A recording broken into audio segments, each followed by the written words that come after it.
ವಿರುದ್ಧ ಖಾಸಗಿ ದೂರುದಾರರೇ ಕೇಳಬಹುದು. ಸಂವಿಧಾನದ ವಿಧಿ 17A ಅಡಿಯಲ್ಲಿ ಅನುಮತಿ ಸರಿಯಾಗಿದೆ. ಸಂಪುಟದ ಶಿಫಾರಸನ್ನ ರಾಜ್ಯಪಾಲರು ತಿರಸ್ಕರಿಸಿದ್ದು ಸರಿ. ರಾಜ್ಯಪಾಲರು ವಿವೇಚನೆಯನ್ನ ಬಳಸಿರುವುದು ಸರಿಯಾಗಿಯೇ ಇದೆ.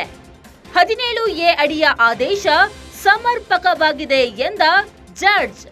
ನ್ಯಾಯಮೂರ್ತಿ ಎಂ ನಾಗಪ್ರಸನ್ನ ಪೀಠ ತೀರ್ಪು. ಸಿಎಂ ಕುಟುಂಬಸ್ಥರು ಫಲಾನುಭವಿಗಳಾಗಿದ್ದಾರೆ. ಹೀಗಾಗಿ ರಾಜ್ಯಪಾಲರ ನಿರ್ಧಾರ ಸೂಕ್ತವಾಗಿದೆ. ಕೆಳಹಂತದ ನ್ಯಾಯಾಲಯ ವಿಚಾರಣೆಯನ್ನ ಮುಂದುವರೆಸಬಹುದು. ತನಿಖೆಗಿದ್ದ ಮಧ್ಯಂತರ ತಡೆಯಾಜ್ಞೆ ತೆರವುಗೊಳಿಸಿದ ಕೋರ್ಟ್. ಜನಪ್ರತಿನಿಧಿಗಳ ನ್ಯಾಯಾಲಯದಲ್ಲಿ ನಡೆಯುತ್ತಿದ್ದ ವಿಚಾರಣೆ.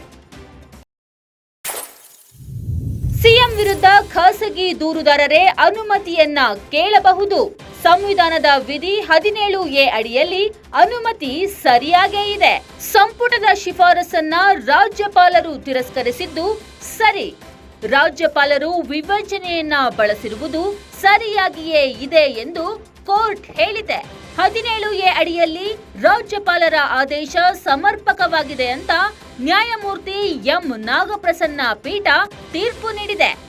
ಸಿಎಂ ಕುಟುಂಬಸ್ಥರು ಮೂಡಾ ಕೇಸ್ನಲ್ಲಿ ಫಲಾನುಭವಿಗಳಾಗಿದ್ದಾರೆ. ಹೀಗಾಗಿ ರಾಜ್ಯಪಾಲರ ನಿರ್ಧಾರ ಸೂಕ್ತವಾಗಿದೆ.